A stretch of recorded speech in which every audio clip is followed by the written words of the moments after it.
6:30, we begin with an update on breaking news that we first told you about just this past hour. This morning, Metro Police are confirming the death of a 12-year-old boy. And they say it appears to be the result of a fireworks accident. News Channel 5's Nick Barris still working down in the newsroom with the Metro detectives on the phone. And Nick, I know you've been talking to those guys. What's the latest at this hour? Yeah, getting more and more details right now. And as you describe it, just a horrible accident involving a very young child overnight. Here's the very latest. Let's get you up to speed.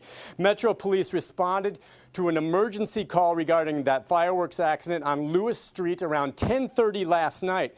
Now, the preliminary report is that a 12-year-old was playing with one of those tube-type mortar-style fireworks when it went off in his hand. Now, he was rushed to Vanderbilt Children's Hospital in a private vehicle, not an ambulance, likely by parents or neighbors, and it is there that we are told that he died from his injuries from that explosion. Now, if you're not familiar with this type of fireworks, what we're talking about, take a look at some of this file video we found.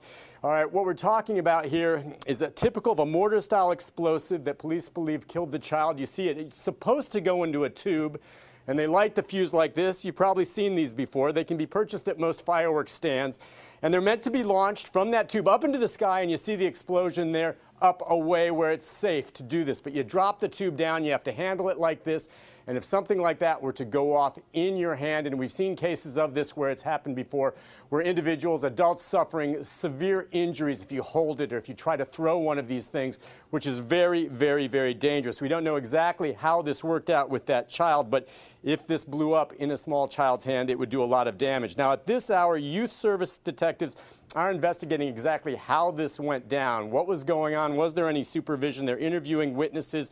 Again, a 12-year-old boy dies from injuries, and the preliminary report is that it's from that mortar-type firework you just saw there going off in his hand, Steve and Amy.